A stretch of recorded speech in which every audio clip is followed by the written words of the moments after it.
में आज बात निवेश पर जोर और कांग्रेस के शोर की।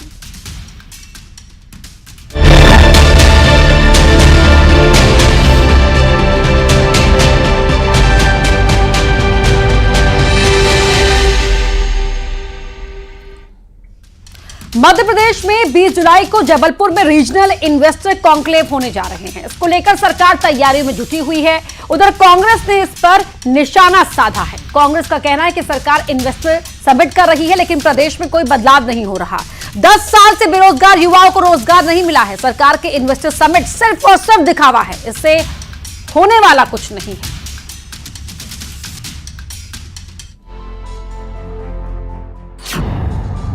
आएगा निवेश, बदलेगा मध्य प्रदेश।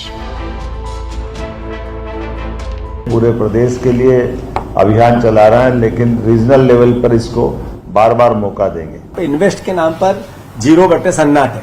इससे पहले जितनी इन्वेस्टर मीट हुई उसका असर होना था। इन्वेस्टर समिट की तैयारी, बेरोजगारी पर सियासत भारी। मुंबई के रोड शो में पुनः जबलपुर की जो हमारी रीजनल इंडस्ट्री कॉन्क्लेव होने वाली है 20 जुलाई को, उससे जुड़े आधार पर पूरे प्रदेश के निवेश के लिए इतनी नौकरी लग पाई, रोजगार मिल पाया पिछले 1 वर्ष में, पिछले 5 वर्ष में, पिछले 10 वर्ष में। अगर इनका असर होता तो क्या कारण है कि मध्य प्रदेश इतना बड़ा बेरोजगार होता। निवेश पर जोर, कांग्रेस का शोर। मध्य प्रदेश में इन्वेस्टर समिट के जरिए निवेश लाने की तैयारी है। इसको लेकर सरकार तैयारी में जुट गई है, लेकिन कांग्रेस ने इन्वेस्टर समिट पर सवाल उठाए हैं। कांग्रेस का कहना है कि पहले भी इस तरह के समिट हुए हैं। क्या मध्य प्रदेश से बेरोजगारी कम हुई? क्या उद्योगों में बढ़ोतरी हुई? इन्वेस्टर समिट को लेकर कांग्रेस हमलावर है। आज इसी पर मध्य प्रदेश की महाडिबेट में करेंगे चर्चा। इन्वेस्टर समिट को लेकर कांग्रेस सरकार पर हमलावर है। महाडिबेट में चर्चा इसी पर, लेकिन पहले सवाल देख लेते हैं किन सवालों के इर्द गिर्द आज की महाडिबेट रहेगी। पहला सवाल रहेगा, निवेश पर सरकार का जोर। दावा है कि निवेश पर जोर है, तो फिर कांग्रेस का शोर क्यों सुनाई दे रहा है? अगला सवाल रहेगा, बात रोजगार की हो रही है तो फिर बेरोजगारी क्यों है? तीसरा और आखिरी सवाल रहेगा कि इन्वेस्टर कॉन्क्लेव सरकार कराने जा रही है, लेकिन बदलाव कितना होगा? बातें तो अच्छी हो रही हैं, लेकिन जमीन पर कब नजर आएगी? मेरे साथ खास मेहमान जुड़ेंगे जिनके साथ हम चर्चा करेंगे मध्य प्रदेश की महाडिबेट में। बीजेपी के प्रवक्ता मिलन भार्गव जी जुड़ चुके हैं हमारे साथ। कांग्रेस की प्रवक्ता है रोशनी यादव जी। राकेश अचल जी हैं, वरिष्ठ पत्रकार हैं। जयंती लाल भंडारी जी हैं, अर्थशास्त्री हैं। आप सभी का ही बहुत बहुत स्वागत है। रोशनी यादव जी, बात सरकार कर रही है रोजगार देने की, उद्योगों को बढ़ावा देने की, तो फिर ऐतराज क्या है कांग्रेस को? अपर्णा जी, आपको नमस्कार और सभी पैनलिस्ट को। देखिए, मध्य प्रदेश में भारतीय जनता पार्टी की सरकार 20 साल से राज कर रही है, सिंहासन पर विराजित है। अगर मध्य प्रदेश के रोजगार को लेके, डेवलपमेंट को लेके अगर भारतीय जनता पार्टी को इतनी ही चिंता थी, तो इससे पूर्व में भी मुझे लगता है 6 से 7 समिट हो चुके हैं। पिछले शिवराज जी ने 2 जो है इन्वेस्टर समिट इंदौर में कराए थे। जरा इनको पूछिएगा कि उसका रिजल्ट क्या है। आज तक ये सरकारी लैंड उनको नहीं दे पाए।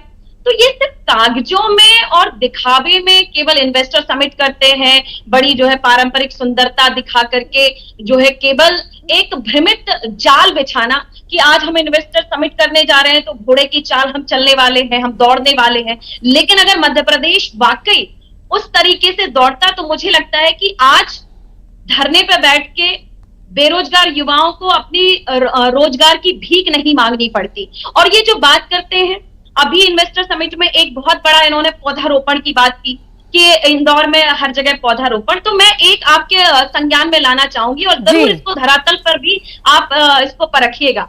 ओरछा वर्ल्ड टूरिस्ट प्लेस है, वहां पे कम से कम 10,000 हेक्टेयर का लैंड है, जिसमें बाहरी आवरण में बहुत सुंदरता के साथ जो है वृक्षारोपण दिखता है, लेकिन अगर अंदर आप उस जंगल में जाएंगे तो उस पूरे जंगल को खोखला कर दिया गया है। तो क्या ये भारतीय जनता पार्टी की सरकार है? आपके सत्ता में रहते हुए इस बात को संरक्षण नहीं मिलता है कि ये भ्रष्टाचार किस तरीके से पनपता है? आप 6 करोड़ का पौधारोपण करते हैं नर्मदा नदी के किनारे और एक वर्ल्ड रिकॉर्ड बनाते हैं। अगले दिन आपका वर्ल्ड रिकॉर्ड बनता है कि आपके 6 करोड़ जो है पौधे चोरी हो जाते हैं। ठीक है, तो इस तरह का क्या विकास होता है? मिलन भार्गव जी, इस बात की सीधे तौर पर रोशनी यादव और कांग्रेस का ये आरोप है बीजेपी पर, तुम्हारी फाइलों में गांव का मौसम गुलाबी है मगर वो आंकड़े झूठे हैं, दावा किताबी है। आदम गोडवी साहब की कविता, लेकिन कांग्रेस कह रही है CCC की सरकार है आपकी।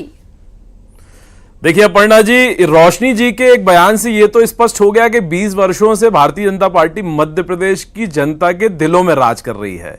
आखिर राज वही कर रहा है जो काम कर रहा है, जिसकी कथनी करनी में अंतर नहीं है। रोशनी जी भले ही रोशन ना करना चाहे मध्य प्रदेश, लेकिन मध्य प्रदेश की सरकार मध्य प्रदेश की जनता के लिए दिन प्रतिदिन रोशन कर रही है और आगे प्रगति कर रही है। अब ये लाख कोशिश कर लें, ये बाधाएं डाल लें, ये षड्यंत्र फैला ले, लेकिन मध्य प्रदेश में निवेश भी आ रहा है और विकास भी हो रहा है। अभी रोशनी जी अपने बयानों से खुद उलझ गई।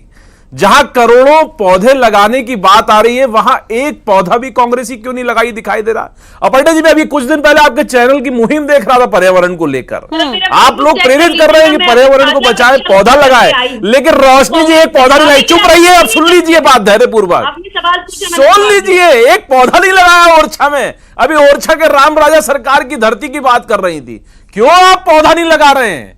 क्यों आप पेड़ों के दुश्मन बन रहे हैं? सामाजिक सरोकार में भी भ्रमित करना, षड्यंत्र करना और इस प्रदेश के साथ छलावा करना, इसलिए तो घर बैठे हैं आप। इसलिए तो आपके नेता तमाम छोड़ रहे हैं पार्टी, क्योंकि आप विचलित हो गए हैं। सत्ता में रह रहे के आपकी तिजोरियां नहीं भर पा रही हैं।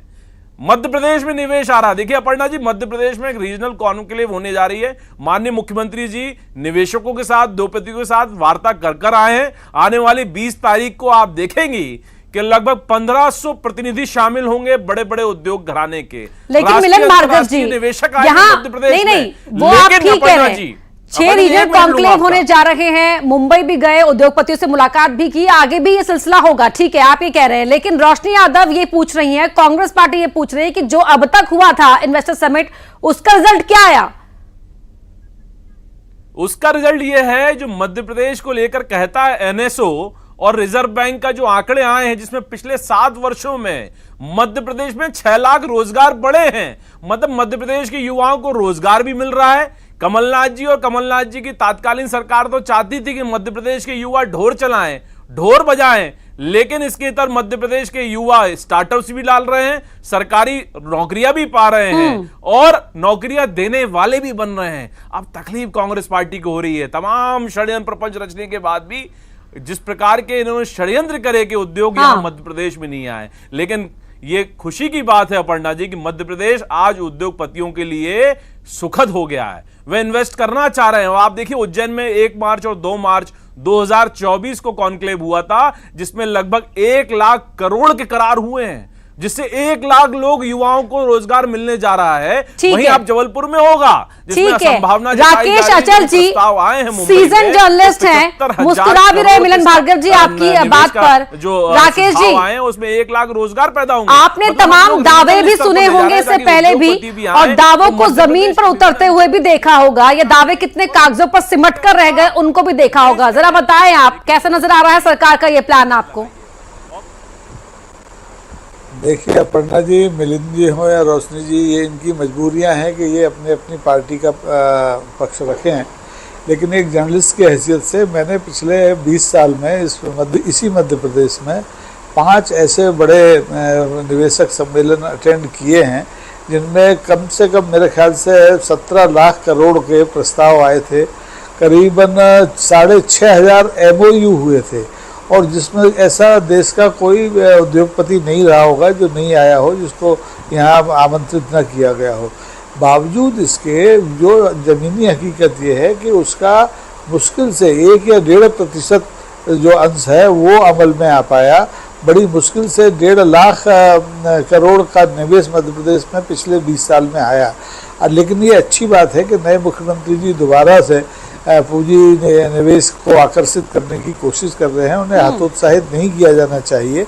लेकिन ये एहतियात जरूर बरतना चाहिए कि जो पिछले निवेशक सम्मेलन हुए हैं उनका जो हश्र हुआ है वैसा ही हश्र भविष्य में न हो, क्योंकि इन सम्मेलनों के आयोजनों पर जनता की गाड़ी कमाई का बड़ा हिस्सा खर्च होता है।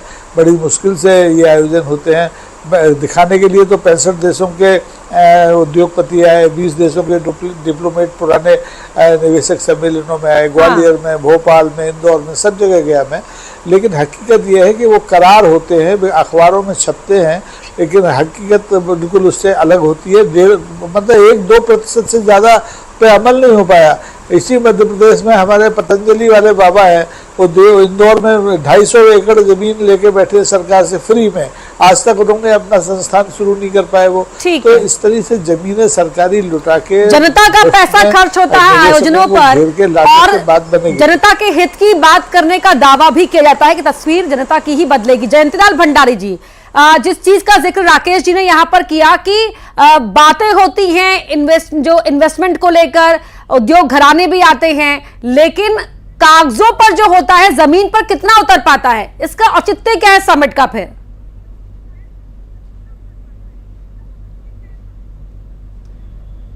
यकीनन मध्य प्रदेश में जो इन्वेस्टर समिट हो रही हैं उनकी उपयोगिता भी दिखाई दे रही है। यदि हम इन्वेस्टर समिट को देखें तो मध्य प्रदेश में अक्टूबर 2007 से ये समिट शुरू हुई है और अब तक 6 बड़ी समिट जो हुई हैं उनके माध्यम से जो वस्तु स्थिति है कि 1.5 लाख करोड़ रुपए का तो इन्वेस्टमेंट आया और इसके साथ में उससे कोई 2.5 लाख लोगों को रोजगार मिले हैं। तो ये भी एक उपलब्धि है कि इन्वेस्टर समिट जो मध्य प्रदेश में कभी कल्पनाएं हुआ करती थी वे आयोजित हो रही हैं और उनके बाद में उनके परिणाम भी दिख रहे हैं। सबसे बड़ी बात तो यह है कि आज देश की नहीं दुनिया के जो उद्यमी हैं, दुनिया के जो निर्यातक हैं, उनकी निगाहें मध्य प्रदेश के जो इन्वेस्टर्स मीट हो रही हैं उनकी तरफ लगी हुई है। इसके 2 बड़े कारण हैं। Madhya Pradesh emerging economic tiger state है। पूरी दुनिया में माना जा रहा है कि भारत का दूसरा बड़ा राज्य मध्य प्रदेश इस समय एक इमर्जिंग टाइगर इकोनॉमिक स्टेट के रूप में बढ़ रहा है और यहाँ वो सारी संभावनाएं हैं जो उद्योगों को बढ़ा सकती है, जो आर्थिक विकास को आगे बढ़ा सकती है। और ख़ासतौर से दुनिया के जो निर्यातक और उद्यमी हैं वे इस इन्वेस्टर्स मीट में इसलिए आना चाह रहे हैं क्योंकि मध्य प्रदेश में ऑटोमोबाइल सेक्टर तेजी से बढ़ रहा है। मध्य प्रदेश का IT सेक्टर, मध्य प्रदेश का फार्मेसी सेक्टर और इन सब के साथ साथ मिनरल्स पे आधारित जो उद्योग है उनके मद्देनजर ये समिट उपयोगिता बताते हुए दिखाई दे रही हैं। ठीक है, रोशनी यादव जी, एक विजन है बीजेपी सरकार का, उसी विजन पर काम करते हुए हर प्लानिंग के तहत हर कदम को आगे बढ़ाया जा रहा है। उसके बावजूद कांग्रेस पार्टी को बतौर विपक्ष के नाते क्या सिर्फ विरोध करने के लिए विरोध करना पड़ रहा है? कि कांग्रेस पार्टी मुद्दे की बात करती है और मुद्दों पर ही उतर के आती है। आज ये सवाल मैं मिलन जी से करती हूँ, बड़े ही मिलनसार होंगे और मिलन का बड़ा ही अच्छा अर्थ होता है। आज नर्सिंग घोटाला मध्य प्रदेश में कितने बड़े पैमाने पर हुआ, आज तक क्या उनकी जांच हो पाई? जो नर्सिंग घोटाले में जिन बच्चों ने एडमिशन लिया है उनके सामने ये क्या शिक्षा तकनीकी को परोस रहे हैं? एक जगह ये इसी इन्वेस्टमेंट समिट में बात करते हैं फार्मास्यूटिकल कंपनी की, तो आप कहां से जो है ऐसे स्टूडेंट को लेकर के आएंगे जब आप इतना बड़ा नर्सिंग घोटाला करते हैं? उनमें उन बच्चों को क्या ये न्याय दे पाए हैं? आज तक इन्होंने कार्रवाई कर पाई है? नर्सिंग घोटाला है, तमाम दूसरा घोटाला, उस पर चर्चाएं होती रहती है। रोशनी जी, आज के मुद्दे पर आपको क्यों लगता है कि सरकार पिछड़ रही है? बातें बड़ी बड़ी हैं लेकिन ऊंची दुकान फीका पकवान क्यों? कुछ तो आपके पास भी होंगे ना फैक्ट्स एंड फिगर्स। मेरे से पहले 2 मेरे पैनलिस्ट जुड़े हैं, वरिष्ठ जो है पैनलिस्ट, उन्होंने भी कहा कि 17 लाख करोड़ का यहाँ निवेश हुआ। उसके बाद जो है 20 साल से भारतीय जनता पार्टी की सरकार, और अभी ऑन रिकॉर्ड मिलन जी झूठ बोल रहे हैं कि 6 लाख लोगों को रोजगार दिया, जबकि हमारे 2 वरिष्ठ पैनलिस्ट ने 2 लाख और मेरे पास भी जो रिकॉर्ड है 2,32,000 का एक आंकड़ा है। इससे पहले इंदौर में जो समिट हुआ उसका आज तक ये सरकारी जमीन, सरकारी लैंड मुहैया नहीं करा पाए हमारे बिजनेसमैन लोगों का। तो ये जो झूठी बातें करने का, और मैं आपको एक बात याद दिलाऊं, जब 2018 में चुनाव हुआ उस समय कोई समिट नहीं हो पाया, 2019 में समिट हुआ। इसमें सबसे पहले कमलनाथ जी ने जो है मैग्निफिसेंट एमपी का एक आयोजन किया था, उसमें बहुत भारतीय जनता पार्टी के लोगों ने बवाल किया था। 850 करोड़ का उसमें निवेश हुआ था, और मैं आपको बता दूं कि 92 निवेशकों ने जो है प्रस्ताव रखा गया था, और 225 करोड़ पीथमपुर में जल प्रदाय योजना की सौगात दी थी, धार जिले में स्मार्ट इंडस्ट्रियल पार्क की सौगात दी थी, वहीं पे 60 करोड़ रुपए का जो है IT सेंटर इंदौर में जो है हमारे जो है इसको, और 51 करोड़ IT कमांड और कंट्रोल के लिए। लेकिन आज अगर हम शिक्षा तकनीकी की बात करें, फार्मास्यूटिकल कंपनी की बात करें, अगर हम परिवहन की बात करें, तो इनसे पूछिए कि टोल पे कितनी वसूली की जा रही है। और जो बैंकों में लोगों को उद्योग की जो स्कीम लगाने की ये बात करते हैं, मुझे लगता है इनको धरातल पे जाकर पता करना चाहिए कि किस तरीके से जो उद्योग निवेश के लिए किसान, गरीब परिवार, जो बेरोजगार युवा अपनी फाइलें लेकर जाते हैं, और आज सबसे बड़ा बयान उन्हें ठुकरा दिया जाता है। इन्हीं के विधायक पन्ना लाल जी कहते हैं पढ़ाई लिखाई की क्या जरूरत है, तो इन्वेस्टर पंचर की दुकान चला लो, ठीक है, पढ़े लिखे लोगों की जरूरत होती, वो तो कह रहे पंचर से काम चलाइए। प्रधानमंत्री जी कहते हैं पकौड़ा तलिए। तो मुझे लगता है कि इनको थोड़ा सा नहीं, ठीक है, में पहले आप के सवालों का जवाब ले लेते हैं। मिलन भार्गव जी, कर्ज, क्राइम, करप्शन, CCC की सरकार है, बीजेपी की सरकार। आज ही का बयान है प्रदेश कांग्रेस अध्यक्ष जीतू पटवारी का, ऊपर से आपके पन्नालाल शाक्य जी का बयान। क्या करोगे साइंस की पढ़ाई करके? पंचर की दुकान खोल लो। देखिए, कांग्रेस, करप्शन और कंफ्यूजन, ये तीनों चीज एक दूसरे से मिली जुली हैं। अब आप देखिए, जो आग लगाते थे वही धुएं की बात कर रहे हैं। जिनका घोटाला, जिनके कालखंड का, जो अपने मंत्री को जेल में डालने पर तुले हैं, उमंग सिंगार जी की अपनी आपसी लड़ाई है। वो चाहते हैं कि वो तात्कालीन मंत्री अपनी सरकार का घोटाला उजागर कर कर उनको सलाखों के पीछे डल जाए। तो ये कामयाब होते दिख रहे हैं, क्योंकि जिस प्रकार से ये जांच हाईकोर्ट की निगरानी में चल रही है और CBI जैसी प्रतिष्ठित संस्था इसकी जांच कर रही है, तो जल्द सलाखों के पीछे कई कांग्रेसी दिखाई देंगे। अपनी सरकारी का घोटाला, मतलब जीतू पटवारी जी अपनी अध्यक्षीय कुर्सी बचाने के लिए जो कवायद कर रहे हैं, उसमें ये छुपा नहीं रहेगा। वो अध्यक्षीय कुर्सी जाएगी, क्योंकि 29 लोकसभा चुनाव हारे और अभी हाल ही में एक उपचुनाव भी हार गए हैं। अब रोशनी जी कई कवायद कर लेंगे, जीतू भाई कुर्सी बचेगी नहीं। पार्टी जाए तेल ने, हो जो दलित महिलाओं में चाशनी खोजते थे, वो मध्य प्रदेश में कांग्रेस का नेतृत्व नहीं कर पाएंगे। इनके ही सीनियर प्रवक्ता, इनके ही सीनियर लीडर, इनके सीनियर, सुन लीजिए, मैं तो कहीं लेकर जाऊंगा आपको, मैं अभी देश में कोने कोने में घुमाऊंगा, क्योंकि आप भी घूम रही थी। ये सोनिया जी का R&D नहीं चलेगी।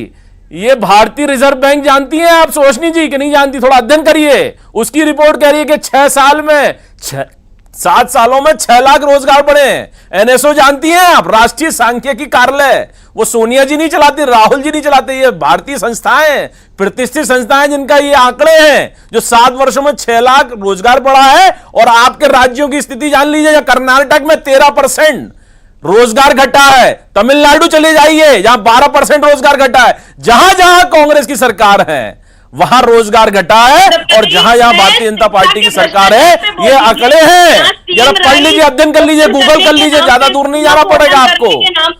अब आग आप लगाएंगी और धुआं भी आप चलाएंगी। अरे चोर चोरी करने का आरोप लगाए तो हंसी आती है, न तिजोरी बढ़ रही है, न भ्रष्टाचार की दुकान चल रही है, सब बंद हो गया, तालेबंदी है। अब आप मध्य प्रदेश को बदनाम करने के बहुत प्रयास कर लीजिए, लेकिन मध्य प्रदेश में आज 24 घंटे बिजली भी है और सड़कों का जाल भी है।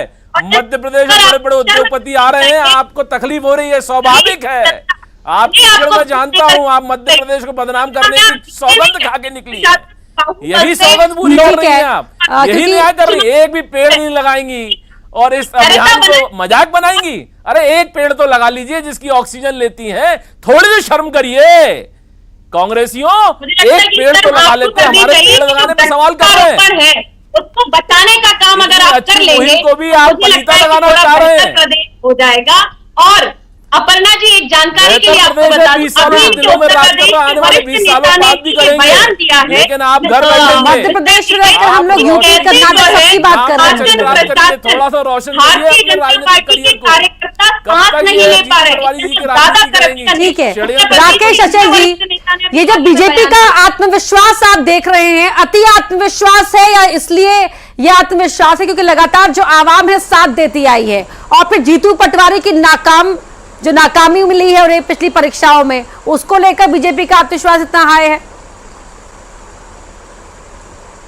देखिए अपर्णा जी, मैं किसी भी राजनीतिक दल में के बारे में कोई राजनीतिक टिप्पणी इसलिए नहीं करूंगा कि इस समय मुद्दा आपने जो उठाया है वो है निवेश का, तो मैं यहीं तक सीमित रहूंगा। बातें करने के लिए तो बहुत हैं।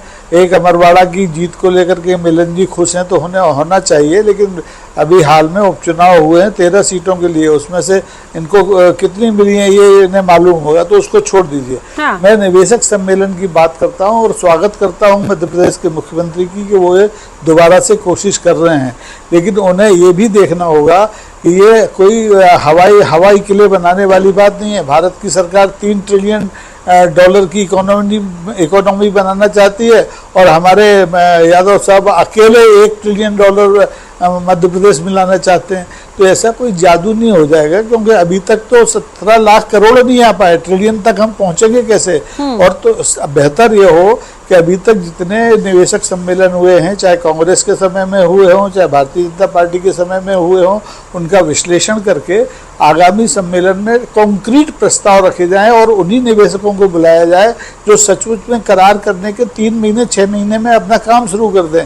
केवल गुलछर्रे उड़ा के और पर्यटन करके लौट जाएं, उससे बात बनने वाली नहीं है, मेरा ये कहना है। मिलन जी,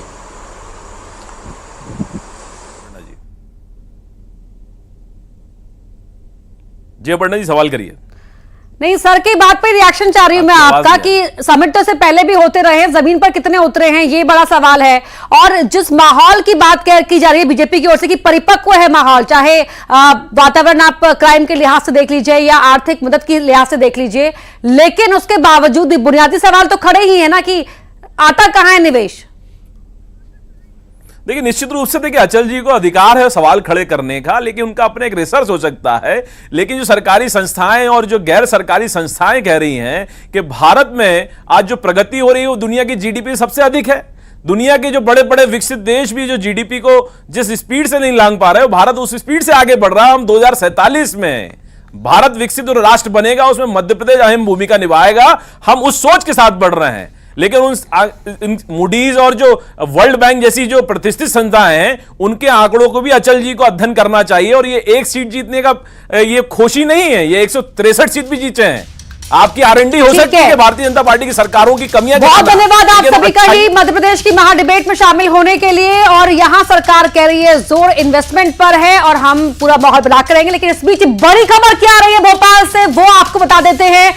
भोपाल से बड़ी खबर यह है कि मंत्रिमंडल विस्तार हो सकता है।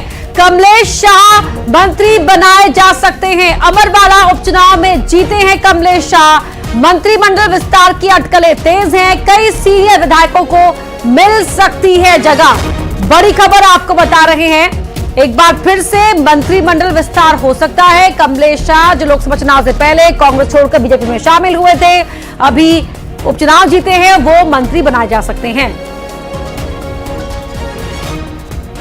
देखिए आने वाले भविष्य में ऐसा प्रतीत हो रहा है कि भारतीय जनता पार्टी अपने अस्तित्व की लड़ाई लड़ेगी। गोपाल भार्गव हों चाहे अजय बिश्नोई जी हों, तमाम नेता जो हैं और पूर्व मंत्री और इनके सीनियर लोग हैं, वो सभी लोग कह चुके हैं कि ये सब जो हो रहा है वो गलत हो रहा है। कांग्रेस से आए लोगों को जिस तरीके से मोटिवेट कर रही है भारतीय जनता पार्टी, अंदर खाने पूरे तरीके से बिखर चुकी है। अपने अस्तित्व की लड़ाई लड़ रही है भारतीय जनता पार्टी।